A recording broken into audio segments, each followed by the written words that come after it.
সবাইকে শুভ নববর্ষের প্রীতি শুভেচ্ছা।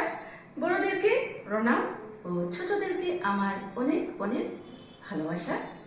তো আমার আজকের নিবেদনে কবি আফতাব মল্লিকের লেখা কবিতা হয়তো নতুন বছর। তো কণ্ঠে আমি স্বর্ণালী দত্ত।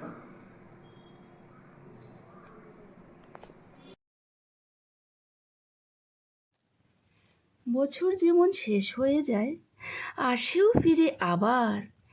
নিয়ম মেনে যেতেই তো হয়, সময় হলে যাবার। কিন্তু যাদের ভাগ্যে লেখা একই রকম থাকে, তাদের কাছে নতুন কেতা কেই বা মনে রাখে। রাস্তা জুড়ে খালি গায়ে দুধের শিশু যত, পায় না খেতে, পড়তেও না কভু নিজের মতো। আমরা করি বর্ষবরণ, উড়িয়ে টাকা দেদার। কজন ভাবে ওদের মুখে একটু হাসি দেওয়ার। একটা নতুন জামা পেলে কাটবে ওদের বছর, এসব কথা আজ ভাবে না স্বার্থপরের শহর। বাচ্চা বুড়ো কত ঘোরে, পায় না ওষুধ খেতে। পথের মুড়ি মা জননী দাঁড়িয়ে দুহাত পেতে। সারা জীবন কষ্ট করেও দুঃখে জীবন কাটে। বাবা মায়ের ঠাঁই হয় না ছেলের রঙিন ফ্লেটে। তাদের কাছে নতুন বছর কিসের বর্ষবরণ, বেঁচে থেকেও যার জীবনে প্রতিদিন হয় মরণ। সত্যিকারের ভালোবেসে আজকে যারা দুঃখী, সুখ কপালে নেই কো তাদের, হয় না তারা সুখী। ধনী গরিব বিভেদ রেখার সমাজ জুড়ের ছবি, খালি পেটে গল্প খোঁজে গল্পহারা কবি।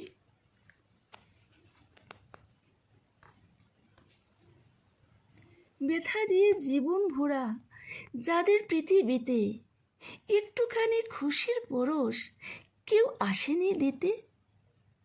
তাদের মনে ভাবনা আসে নতুন স্বপন দেখার।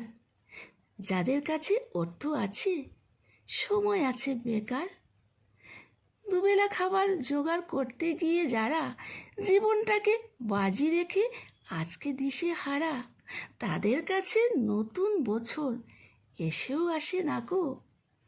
জীবন নদীর পাড়াবাড়ের নেই কো তাদের সাঁকো, ওদের কাছে বর্ষবরণ শুধুই কানে শোনা।